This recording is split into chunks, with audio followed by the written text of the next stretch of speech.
अपने खास मेहमान जो आज हमारे साथ जुड़ेंगे इस पूरे कार्यक्रम के दौरान, उनसे आपको रूबरू कराते हैं। हमारे साथ जुड़ चुके हैं senior technical analyst Brajesh Singh जी।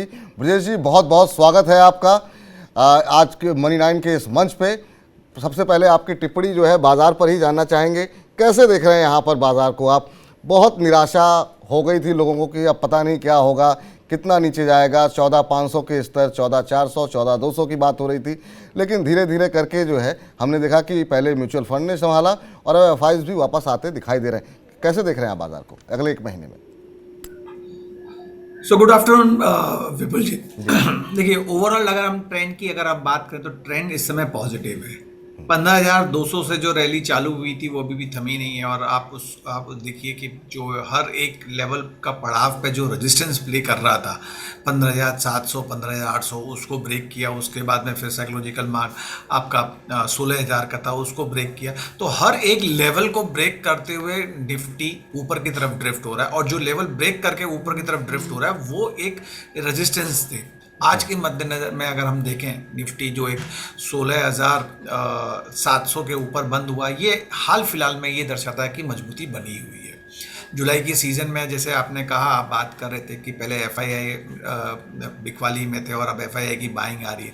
डीआई की जो बाइंग है इस समय हाल फिलहाल में एक 2-3 दिन के लिए एक माइनर बिकवाली, एक 300-400 करोड़ की बिकवाली, लेकिन अगर आप उनको मंथ ऑन मंथ बेसिस पे अगर आप देखेंगे तो उनकी भरपूर बाइंग हुई है, और लगभग 40,000 करोड़ से 48,000 करोड़ की बैक टू बैक बाइंग हुई है। तो वो इंडिकेशन पॉजिटिविटी के दर्शाते हैं।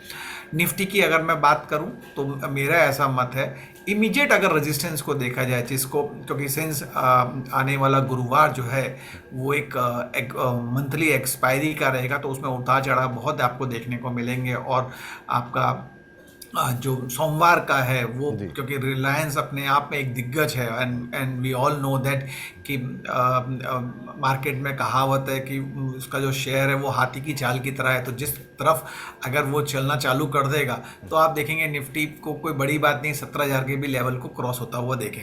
हाल फिलहाल में मेरा ऐसा मत है 16,900, 16,950 का जो दायरा है वो एक रेजिस्टेंस की तरह प्ले आउट करेगा। अगर हम उसके ऊपर सस्टेन कर गए तो आप 17,300, 17,400 के लेवल आप देख सकते हैं। तो ये रहा निफ्टी के लिए।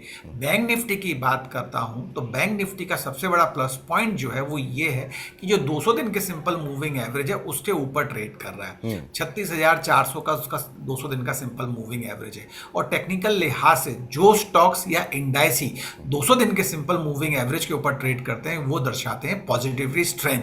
तो बैंक निफ्टी में चाहे वो प्राइवेट हो चाहे वो सरकारी बैंक हो, उनमें मजबूती बनी हुई है। और जो इस समय 36,700 पे बंद हुआ है, मेरा ऐसा मत है उसमें आप आने वाले सत्र में आप उसमें 800 से 1000 पॉइंट की रैली देख सकते हैं। मतलब 36,700 तक के लेवल आपको ऊपर दिखा सकता है। नीचे में अगर मैं सपोर्ट की बात करता हूं तो 36,200 का इमीडिएट सपोर्ट है, और स्ट्रॉन्ग सपोर्ट की मैं अगर बात करूं तो 35,500 से 35,700 का है। तो ट्रेंड दोनों का ही मजबूत है। कोई भी गिरावट में आए तो बाइंग कीजिए। क्वार्टर 1 के रिजल्ट आपको देखने को मिल ही गए हैं, तो जहां क्वार्टर 1 के रिजल्ट अच्छे हैं, जहां सेल्स ग्रोथ अच्छी है, जहां प्रॉफिटेबिलिटी अच्छी है, और रिस्क रिवॉर्ड रेशियो जो टेक्निकल फ्रंट से मिलता है वो अगर अच्छा है तो उसमें आप दाव लगाइए। मुझे ऐसा लगता है कि आपको शॉर्ट टर्म में बहुत अच्छा गेन मिल सकता है। शॉर्ट टर्म में अच्छा गेन मिल सकता है। अभी बाजार में मजबूती के संकेत मिल रहे हैं। 16,900, 16,950 जहां रुकावट देखने को मिल सकती है, इसके पार निकलता है तो फिर ये तेजी जो है वो 17,300, 17,400 तक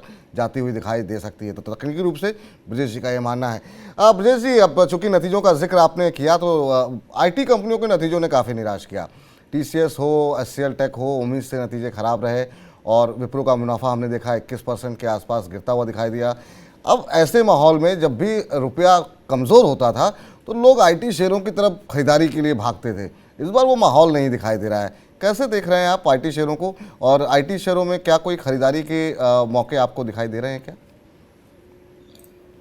देखिए, बिल्कुल सही बात कही आपने विपुल जी। नो डाउट, जब कभी भी मार्केट में कोई गिरावट आती थी या फिर अगर रुपी का अगर हम कन्वर्जन देखें डॉलर के लिहाज से, एक तरफ 78 और 80 के आसपास में रुपी ट्रेड हो रहा है डॉलर के लिहाज से, तो डेफिनेटली ये माना जाता था चाहे डिफेंसिव स्टॉक्स में आप बैठ कीजिए, चाहे वो डिफेंसिव स्टॉक्स में चाहे एफएमसी सेक्टर हो, चाहे फार्मास्यूटिकल शेयर हो, चाहे आईटी के शेयर्स हो। लेकिन आईटी के शेयर्स में निराशा ही देखने को मिली है, चाहे दिग्गज कंपनियों के नाम लें, चाहे टीसीएस हो, विप्रो हो, इस समय इन्फोसिस के भी रिजल्ट आने को है।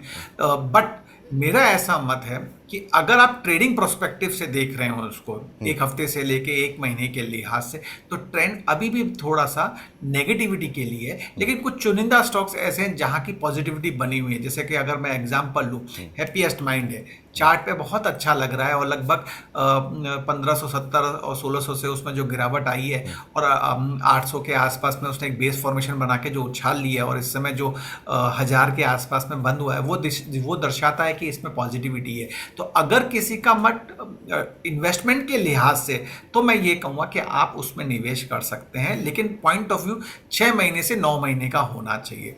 तो एक एग्जांपल जैसे मैंने कहा, हैप्पीएस्ट माइंड है, 950 के आसपास में अगर मिलता है तो आप बाइंग कर सकते हैं। 800 रुपये का आप स्टॉप लॉस ले सकते हैं और ऊपर में जो टारगेट रहेंगे वो लगभग 1300 के रहेंगे।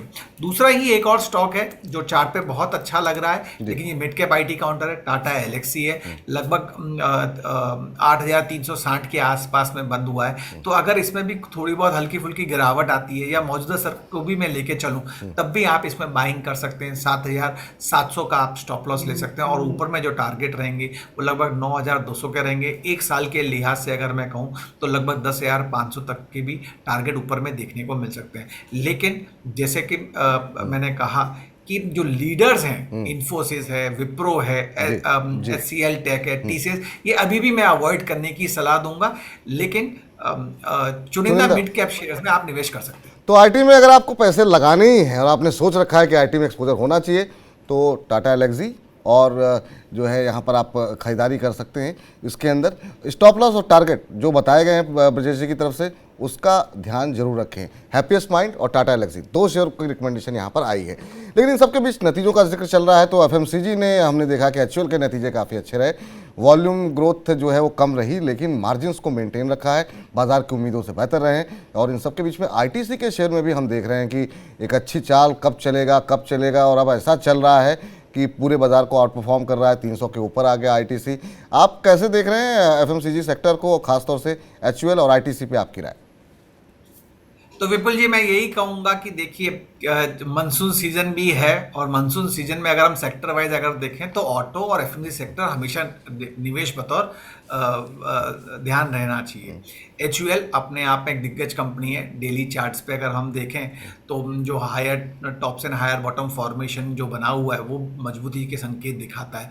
1800 साढ़े 1800 के आसपास का लो था और उसके हिसाब से जो रैली पकड़ी है वो अभी भी थमी नहीं है। वो इंडिकेशन है कि स्ट्रॉन्गनेस इसमें अभी भी बनी हुई है। 2640 पे बंद हुआ है, मेरा ऐसा मत है 2500 का स्टॉप लॉस लेके आप बाइंग कर सकते हैं। ऊपर में अगर मैं टारगेट की बात करता हूं तो इसमें जो टारगेट ऊपर के निकल के आ रहे हैं वो 52 वीक हाई जो है आपका 2850 60 का जो लेवल है उसको ब्रीच करता हुआ दिखेगा। और ये अगर किसी का 1 महीने का व्यू है तो वो लेवल आप अज्यूम कर सकते हैं कि वो एक टारगेट रहेगा। लेकिन मेरा ऐसा मत है कि थोड़ा अगर हम 1 महीने को अगर हम एक्सटेंड कर दें और 3 महीने का लेके चलें तो प्रोबेबिलिटी है आपको 2900 से 3000 तक के लेवल आप हिंदुस्तान लीवर में देख सकते हैं। आईटीसी अगर आप पिछले 6 महीने का बैक रिकॉर्ड देखेंगे या 8 महीने का देखेंगे तो बहुत से मार्केट में मीन बने थे आईटीसी के ऊपर कि बहुत बेकार कंपनी है। लेकिन आप 205 से जो रैली इसने पकड़ी है अभी तक थमी नहीं है और जैसे जैसे ये ऊपर की तरफ ड्रिफ्ट हो रहा है आप देखिए कि नए निवेश भी लोग इसमें कर रहे हैं और हर जगह इसने एक बेस बनाया है। 225 245 265 एक बेस फॉर्मेशन करता हुआ ये आगे की तरफ ड्रिफ्ट हो रहा है और आज के सत्र में भी लगभग 52 वीक हाई इसने बनाया है। तो मेरा ऐसा मत है कि 300 के लेवल या अगर 290 पे भी अगर आपको मिलता है तो आप बाइंग करके चले। 275 का आपका स्टॉप लॉस रहेगा और अगर किसी का मत 1 महीने का है तो आप 325 से 330 के टारगेट अजम्पशन कर सकते हैं। लेकिन जैसे मैंने कहा कि थोड़ा सा अगर आप टाइम फ्रेम को अगर आप बढ़ा दें तो आप फिर इसके लेवल 350 355 के रख सकते हैं। तो आईटीसी, हिंदुस्तान लीवर, मैरिको और डाबर, इन 4 जो स्टॉक्स हैं इसमें आप निवेश कर सकते हैं। लेकिन जैसे मैंने कहा, लीडर्स आईटीसी और हिंदुस्तान लीवर रहेगा जिसमें आप निवेश कीजिए। चलिए, तो एफएमसीजी में निवेश करना है तो जो तमाम बड़ी कंपनियां सभी अच्छी लग रही हैं, लेकिन आईटीसी और एचयूएल ज़्यादा पसंद आ रही है। नज़रिया 1 महीने का है तो 325 के आसपास के टारगेट देखने को मिल सकते हैं। आईटीसी में थोड़ा बढ़ाएंगे तो 350 तक के टारगेट आपको देखने को मिल सकते हैं। यहाँ पर अमेरिको में भी खरीदारी कर सकते हैं। ये वो तमाम 290 में खरीदारी की जा सकती है। 1 महीने में 330 का लक्ष्य संभव है, ये कह रहे हैं ब्रजेश जी। तो ये यहाँ पर एफएमसीजी में निवेश करने की सलाह यहाँ पर निकल करके आती हुई दिखाई दे रही है। ब्रजेश जी, ये वो तमाम शेयर हैं कि जब 2022 में बड़ी संख्या में सेलिंग हो रही थी तो एफआईज की तरफ से इन शेयरों में खरीदारी हो रही थी। चार्ट्स पर कोई ऐसा शेयर है जो 2-3 शेयर जो आपको पसंद आ रहे हों, जहां आपको लगता है कि नहीं अभी भी अपॉर्चुनिटी बनी हुई है और यहां पे खरीदारी की जा सकती है? तो जैसे आपने शुरुआत करी जीएसएफसी से, और जैसे कि मानसून सीजन चालू है तो मैं डेफिनेटली एक और कहूँगा कि केमिकल एंड फर्टिलाइजर स्टॉक्स में एक दिग्गज कंपनी, और आज के सत्र में अगर आप देखेंगे तो एक हैवी वॉल्यूम के समय 14-15% ऊपर ये बंद हुआ है। ये दर्शाता ही है कि ये स्टॉक में स्ट्रेंथ है। वॉल्यूम बहुत इंपॉर्टेंट रोल प्ले आउट करता है। 164 के आसपास में बंद हुआ है। मेरा ऐसा मत है मौजूदा स्तर या डिप 158 तक अगर आता है तो आप बाइंग करके चलें, 147 का स्टॉप लॉस लेके चलें, और ऊपर में जो टारगेट रहेगा वो 190 का रहेगा। ये 1 महीने के टारगेट है। जीएनएफसी की जैसे आपने बात करी, वो भी एक अच्छा स्टॉक है। लगभग 900 से उसमें एक हाई बना के जो एक गिरावट आई थी और उसके बाद में उसने एक बेस फॉर्मेशन बनाया 600 के आसपास में, और वहाँ से फिर एक पुलबैक रैली ली है। वो भी एक बेस फॉर्मेशन करके ऊपर की तरफ जो ड्रिफ्ट होते हुए दिख रहा है। मौजूदा स्तर पे आप बाइंग कर सकते हैं। 970 के आसपास में ट्रेड हो रहा है, और 620 का आप स्टॉप लॉस लेके ट्रेड कर सकते हैं 755 के लिए। उसी में मैं एक और शेयर ऐड करना चाहूँगा। BEL भी चार्ट पे अच्छा लग रहा है, और उसका जो 52 वीक हाई है वो लगभग 270 है, और उसके 266 के आसपास में ये जो बंद हुआ है, ये दर्शाता है कि इसमें और स्ट्रेंथ बनी हुई है। सो मौजूदा स्तर या 262 तक आता है तो आप बाइंग करके चलें, 255 का स्टॉप लॉस लेके चलें, 285 से 290 के टारगेट आपको देखने को मिल सकते हैं। तो 3 स्टॉक्स हैं और तीनों ही तेजी के काउंटर हैं अपने अपने फील्ड में। चलिए, तो तीनों में खरीदारी की यहाँ पर सलाह है। तो बहुत सारे ट्रेडिंग आइडियाज़, बहुत सारे इन्वेस्टमेंट आइडियाज़ ब्रजेश जी लगातार बता रहे हैं। जीएसएफसी, जीएनएफसी में आपको निवेश की सलाह यहाँ पर दी गई है, लेकिन ये हमेशा ध्यान रखिएगा कि टारगेट के साथ साथ स्टॉप लॉस भी आपको बताए जा रहे हैं, उसका जरूर ध्यान रखें। बहुत सारे सवाल आते हैं, लोग लक्ष्य तो ध्यान में रखते हैं लेकिन स्टॉप लॉस लगाना भूल जाते हैं। चलते हैं आगे और बढ़ते हैं अगले सेगमेंट की ओर। और अगला सेगमेंट में हम आपको बताते हैं कि एक तरफ बाजार में इतनी वॉलेटिलिटी देखने को मिल रही थी और मंदी से अब हम तेज़ी की तरफ आते हुए संकेत कम से कम ऐसे मिल रहे हैं।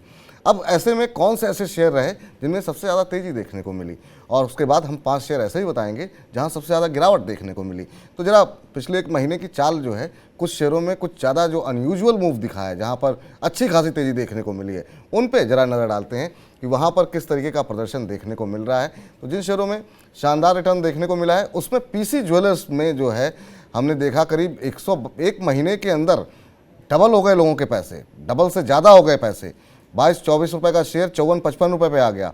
हिमाद्री स्पेशलिटी में हम देख रहे हैं काफ़ी अच्छी खासी तेज़ी देखने को मिली। इसके अलावा पीसी ज्वेलर्स का चार्ट आप देख सकते हैं किस तरीके से 1 जुलाई के बाद ज़बरदस्त तेज़ी देखने को मिली। हिमाद्री 42-43% का रिटर्न 1 महीने में देखने को मिला है। यहाँ पर अब 84-85 के आसपास ट्रेड करता हुआ दिखाई दे रहा है। इनमें से कुछ कंपनियां, कुछ शेयर ऐसे हैं क्या, वो हम समझेंगे ब्रजेश जी से। ITI लिमिटेड देखिए 12-13% के आसपास का रिटर्न यहाँ पर देखने को मिला है 1 महीने के अंदर। इसके अलावा सीएट में आप देखिए कि अच्छी खासी तेज़ी देखने को मिली है। 32-33% का रिटर्न यहाँ पर देखने को मिला, 1200-1250 के आसपास चलता हुआ। तो जुलाई के अंदर जैसे जैसे मानसून बढ़ रहा था, ये वो तमाम शेयर हैं जो कि शानदार रिटर्न देते हैं। रियल्टी कंपनी शोभा डेवलपर्स, यहाँ भी हमने देखा 30% से ज़्यादा का रिटर्न, 700 के ऊपर अब ट्रेड करता हुआ दिखाई दे रहा है, और यहाँ पर भी पैटर्न चार्ट पर वही दिखाई दे रहा है। जुलाई के अंदर आप देखिए कैसे 1 जुलाई के बाद से अच्छा रिटर्न आता हुआ दिखाई दिया है। तो Brajesh ji, PC jewellers, Himadri speciality, ITI, CEAT, Sobha developers, इनमें से कोई कंपनी है जो आपको लगता है इतनी तेज़ी आने के बाद भी अभी वहाँ पे गुंजाइश है और तेज़ी की बनती है कुछ? तो मैं स्टार्ट करूंगा हिमाद्री स्पेशलिटी से। अभी भी मेरा मत है कि अभी भी स्टॉक में मजबूती पकड़े हुए है, और जिस हिसाब से उसने 60 रुपये से जो रैली ली थी वो थमी नहीं है। और अगर मान के भी चलिए कि अगर कोई करेक्शन भी आता है तो वो अपॉर्चुनिटी बाइंग की ही रहेगी। 85 रुपये के आसपास में बंद हुआ है, मेरा ऐसा मत है कि आप इसमें और बाइंग कर सकते हैं मौजूदा स्तर पे, या कोई भी गिरावट आती है 80 रुपये के आसपास में आती है तो आप बाइंग कर सकते हैं। स्टॉप लॉस जो जरूर कहूँगा, जैसे आपने कहा मैं भी उसमें ही बिलीव करता हूँ कि टारगेट को छोड़ के स्टॉप लॉस पे जरूर आप ध्यान देके चलिए, चाहे आपका शॉर्ट टर्म का नजरिया हो या लॉन्ग टर्म का नजरिया हो। तो स्टॉप लॉस इसका जो रहेगा वो एक 77 रुपीज़ का रहेगा, और जो ऊपर के टारगेट रहेंगे, जो 52 वीक हाई है 93 पहला टारगेट वो रहेगा। अगर उसके ऊपर जाके सस्टेन करता है तो फिर ये 3 डिजिट में ट्रेड करेगा। 101 से लेके 104 का जो लेवल है वो दूसरा दर्शाता है। ITI बहुत अच्छा शेयर है, चार्ट पे मजबूती दिखा रहा है, 120 के आसपास में बंद हुआ है। तो थोड़ी सी और गिरावट आती है, 115 के आसपास में मिलता है तो उस लेवल पे आप बाइंग करें। 107 का स्टॉप लॉस लेके चलें, और जो ऊपर के टारगेट रहेंगे वो लगभग 130 से 135 के रहेंगे। और जैसे आपने कहा कि सीएट डेफिनेटली, अगर आप देखिए क्रूड में जो गिरावट आई है तो उसका सीधा इम्पैक्ट जो आता है वो पेंट स्टॉक्स और रबर स्टॉक्स और टायर स्टॉक्स में आता है। तो और सीएट अपने आप में एक बहुत अच्छा स्टॉक्स है, और लगभग आज के सत्र में अगर हम देखें तो लगभग 1222 के आसपास में बंद हुआ है। मौजूदा स्तर या कोई भी गिरावट आती है 1200 के आसपास में अगर मिलता है तो आप बाइंग करके चलें। 1100 रुपये का आप स्टॉप लॉस लेके चलें, और ऊपर के जो टारगेट रहेंगे वो 1425 से 1450 के रहेंगे। चलिए, तो इसमें 3 शेयरों पे खरीदारी की सलाह दी गई है। आपको कहा गया है कि आप हिमाद्री केमिकल खरीद सकते हैं, इसके अलावा आप ITI चाहें तो 130 से 135 तक के लक्ष्य ITI में देखने को मिल सकते हैं, और सीएट में भी अच्छी तेजी की उम्मीद है, 1400 के ऊपर के लक्ष्य देखने को मिल सकते हैं। थोड़ी गिरावट जरा भी मिले तो इन 3 शेयरों पे आप नज़र बना सकते हैं। यहाँ इतनी तेज़ी आने के बावजूद अभी भी और तेज़ी की संभावना दिखाई दे रही है ब्रजेश जी को। अब जरा उन शेयरों पर नज़र डालते हैं जिनकी इस बाजार की रिकवरी में भी पिटाई अच्छी खासी हुई, और इस पिटाई में हमने देखा कि फार्मा कंपनियां जो कि हमेशा डिफेंसिव स्टॉक्स मानी जाती थी, उनमें अच्छी खासी पिटाई देखने को मिली। सबसे ऊपर नाम टोरेंट फार्मा का है, 47-48% का निगेटिव रिटर्न। मिंडा इंडस्ट्रीज़ में 40% का निगेटिव रिटर्न। IOC 32% नीचे। ऑल इंडिया की अच्छी खासी पिटाई हो गई। आप देखिए अब चार्ट्स के जरिए किस तरीके की स्थिति यहाँ पर देखने को मिल रही, ऊपरी स्तरों से किस तरीके से नीचे आता हुआ दिखाई दिया है।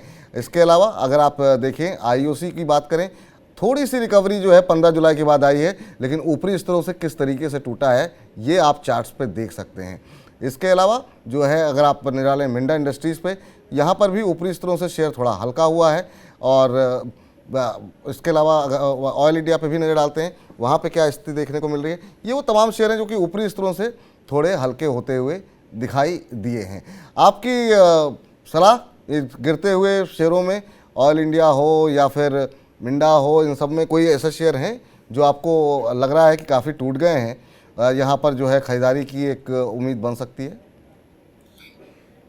देखिए विपुल जी, मैं यही कहूँगा कि अगर इनमें गिरावट आई है और ऐसे मार्केट में गिरावट आई है जहाँ तेजी की तरफ या पुल बैक तरफ हो रहा है और वहाँ पर ये गिरावट में है, तो ये तो दर्शाता है कि इनमें वीकनेस बनी हुई है। तो बाइंग करने की सलाह नहीं रहेगी, लेकिन मैं ये कहूँगा कि कोई भी उछाल आता है तो अगर आपके पास में वो है तो आप अपना लॉस बुक करके निकल जाइए, या अगर आप FNO ट्रेड करते हैं तो एक बार आप अपनी पोजीशन बना सकते हैं शॉर्ट साइड में। तो ऑयल इंडिया पे अगर मैं बात करूँगा तो मैं ये कहूँगा कि 195 के आसपास में ट्रेड कर रहा है। कोई भी अगर उछाल आता है 200 रुपये के आसपास तक, तो वहां पर आप एक बार आप बेच के चल सकते हैं। 207 का आप स्टॉप लॉस ले सकते हैं, और नीचे में जो टारगेट रहेंगे वो लगभग 185 से 185 के आसपास में रहेंगे। IOC की आपने जैसे बात करी, चार्ट पे एक लोअर टॉप फॉर्मेशन दर्शा रहा है, और आज के साथ में एक बेरिश एनगल्फिंग कैंडलस्टिक्स फॉर्मेशन हुआ था। ये दर्शा रहा है कि ये थोड़ा और नीचे की तरफ ड्रिफ्ट हो सकता है। 72 रुपये के आसपास में ट्रेड कर रहा है। मेरा ऐसा मत है कि 77 का एक टफ रेजिस्टेंस है, तो अगर ये 75 के आसपास में ट्रेड करता है तो 77 का स्टॉप लॉस लेके एक बार आप इसको बेच के चल सकते हैं 67, 68 के लिए। और जैसे आपने दूसरा कहा मिंडा इंडस्ट्री, अगर आप मिंडा इंडस्ट्री के चार्ट को देखें तो डेली चार्ट में इसने 3 दिन पहले ही या 4 दिन पहले ही एक इवनिंग स्टार फॉर्मेशन दे दिया था, जिसका इंडिकेशन नेगेटिविटी ही दर्शा रहा था। तो 565 का एक टफ रेजिस्टेंस है। हाल फिलहाल में 520 पे बंद हुआ है। मेरा ऐसा मत है कि अगर ट्रेडिंग के लिहाज से अगर मैं कहूँ तो अगर ये 525 से 530 पे जाता है तो वहाँ इस लेवल पे आप एक बार बेच सकते हैं 545 का स्टॉप लॉस लेके। और नीचे में अगर जो टारगेट की बात करता हूँ तो 480 से 490 के आ रहे हैं।